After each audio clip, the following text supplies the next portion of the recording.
Hi, Jim. How are you? Hi, Tom. Are you having a good summer? Awesome. This summer conservation webinar series has been one of the highlights so far. Agreed. I had a really fun time working with our 8 conservation teams to host each 1 hour webinar in June and July. Let's tell everyone about the programs and what they can expect to see if they haven't had a chance to view them yet. Okay. How about if I introduce 4 and then you can do the other 4? Sure, we'll get started. Here's a little graphic to show what topics and speakers were invited. Each of the conservation teams examined a topic of its choice. The air quality team looked at long-term exposure to air pollution and how it can affect personal health. Dr. Richard Tolan talked about the pollutants that we may be exposed to, including indoor air pollutants and how they affected our bodies. The public lands team explored the possibility of upgrading the Delaware River, the Delaware Water Gap, from a national recreation area to a national park. Our club leader, Don Miles, talked about the geography and the natural wonders of this area. John Donahue, a former superintendent of the Delaware Water Gap National Recreation Area, talked about the benefits that could arise from redesignating the water gap to a national park.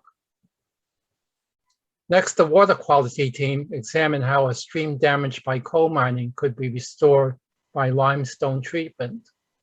Dennis Kaufman from Child Unlimited explained how his group undertook a project to install and maintain a limestone treatment system to counteract the acid mine drainage. Maintaining this well system allows the downstream portion of Stony Creek in Dauphin County to support a wild trout population. The Dirty Energy team spoke as a group of activists, the Safety 7, who were forcing the Mariner East Pipeline project to comply with environmental and safety standards. By challenging this project in court and before the Public Utilities Commission, the activists won significant victories. George Alexander, Ginny Kerslake, and Nancy Hawkins each had a story to tell about their participation in the Safety 7. Thanks, Tom. And the other four teams, the Clean Energy team, invited someone to speak about solar for everyone, the community solar legislation in Pennsylvania. We invited Henry McKay from Solar United Neighbors to explain just exactly what community solar is and how it can benefit all Pennsylvanians. The next team, the transportation team, wanted to talk about the upcoming funding crisis for public transportation in Pennsylvania. The current funding runs out in 2022. We invited Laura Chu Wyans, Executive Director of Pittsburghers for Public Transportation, to speak about the challenges and opportunities to make public transit effective for everybody in Pennsylvania. The Zero Waste team decided to speak themselves about the opportunities to reduce single-use plastics in our lives. Carol Armstrong gave some highlights of the story of plastic documentary.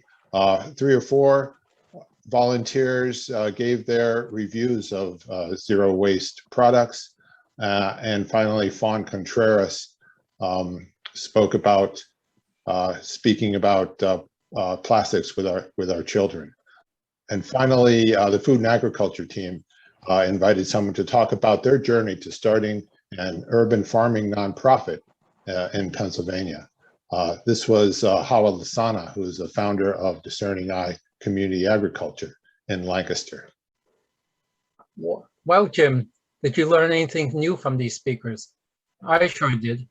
Yeah, absolutely, Tom. Did you know that the Delaware River is the longest river in the world and provides drinking water to everyone on the East Coast? I don't think that's quite right. Let's see what Don Miles had to say about this.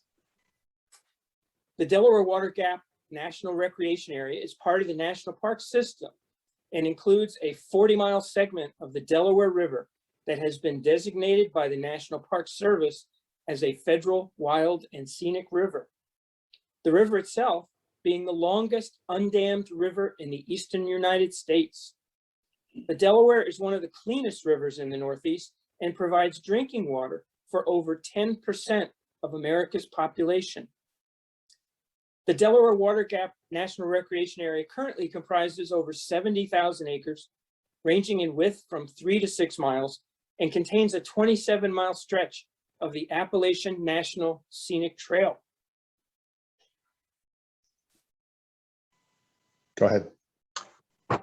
Did you know that the chemicals released from indoor gas burning actually enhances the taste of food? Is that what Dr. Tolan told us? Let's see what the video clip says. Those of you who have a gas range in your kitchen or who use a fireplace are introducing into your kitchen and den nitrogen dioxide, additional ground level ozone, carbon monoxide, formaldehyde, and ultrafine particles. These are all combustion products of burning methane or natural gas in our kitchens. And when we cook, we have our noses right over where this stuff is burning and we're inhaling it directly. Tom, did you know that some solar panels actually make honey? Do the bees go into the panels? Let's listen to Henry McKay from Solar United Neighbors and see what he had to say about that.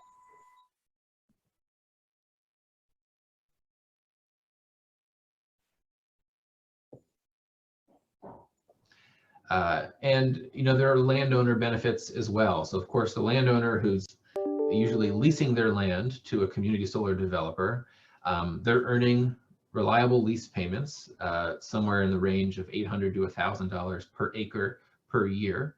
So this can be a great way for farmers to take some of their more marginal land, put it into productive use, and help keep the farm in business. Provide really reliable revenue while providing renewable energy to their community. There's also some interesting things emerging, like pollinator-friendly solar. You can see this picture here from Minnesota.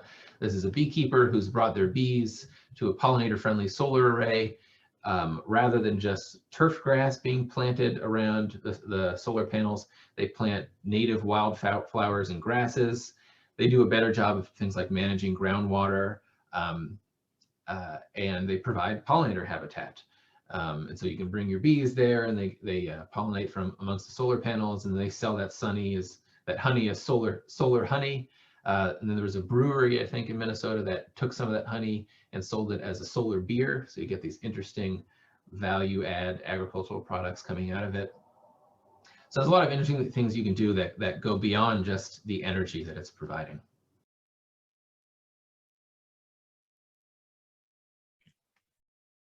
Jim, you were probably snoozing when Dennis Kaufman from Travel Limited said that the Pennsylvania was running out of limestone. Yeah, let's see what the video replay says about what Dennis actually said about that. Stone, and Pensy Supply has for 34 years donated the stone to this project. And we go through about 40 tons or more of limestone a year, depending on the water stream levels that we have. Right now I have 40 tons ordered. We're waiting for that to be approved and delivered. And you need haulers. I think I have a picture in there of some people that have hauled stone for us. Right, currently, the gentleman there for probably 30 years hauled stone for us. A picture of him and his wife. And then currently Sensic Excavating has volunteered to haul stone for us. And I was glad to learn that public transit was and is a critical piece of infrastructure that kept us going during the pandemic and needs to continue to be a platform that all of us can rely on, regardless of our income level. I think you got that right, Jim. Let's listen to Laura Chu Weens from the Pittsburgh for public transit about that topic.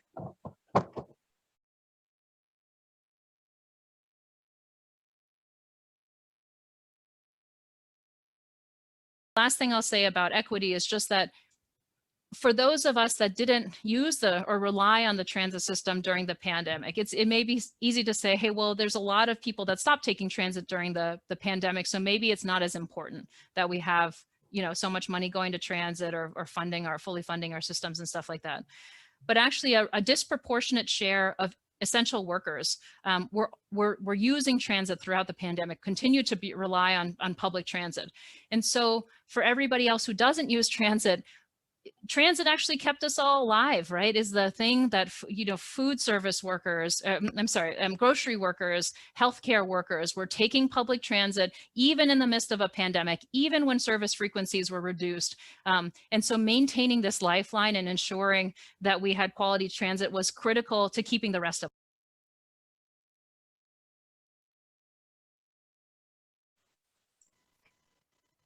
I learned from the plastics webinar that plastics problem with our kids is a great way to get them thinking about reducing consumption. Let's hear volunteer Fawn Contreras explain that. World will my maybe possibly grandkids inherit one day? So I think that kids are really important to be involved, and they are huge advocates. If you have kids or work with kids, you already know that once kids are passionate about something, they will share it. They talk about it nonstop, and they're very outspoken. By teaching our children about the problem with plastic, how to reduce our waste, and about being good stewards of the earth, they will become advocates and be part of the solution. And Hawa Lasana had a dream about teaching everyone in Lancaster how to grow their own food and eating healthy. I think it would be accurate to say that Hawa had a vision for how this discernible eye agriculture could benefit everyone, and realize that vision. At this point, after PASA, I had really begun to, it's funny to use the phrase, but concretely visualize what DECA could be and how it could affect change in our community. And it began with this premise: how can I make gardening, or I should say garden farming, easy for somebody with a little bit of experience, accessible for any budget, engaging for the mind, energy efficient, and creating zero to low waste, and also creating community around food. So those were the main premises that really sparked the beginning of DECA. And finally, I learned that Pennsylvania pipelines siting process and the regulations are totally inadequate. It's only through volunteer efforts, like the Safety 7 and corporate scenes, that any safety measures are being provided. Absolutely. Let's thank Nancy Harkins and the other Watchdog volunteers in this video. The permits were granted in 2017. It's 2021, and it took an action on the part of the public to hold Sunoco accountable to what is, I think, basic in terms of building a pipeline: where you put it, how deep it is, how close it is to other pipelines and structures, and what's the emergency preparedness. Well, that's about it for our summary of the Sierra Club of Pennsylvania's Summer Conservation Webinar Series. I hope everyone will check out at least a few of them. Here's a viewing tip. In YouTube, you can set the playback speed to 150 or 200%. Watch a 60-minute video in 30 minutes. We received lots of positive feedback already, and I think there's an interest in doing this again. Maybe during the winter or certainly by next summer. Yep, thanks for listening. And be sure to explore the great resources on Pennsylvania chapter website. Let me put that up.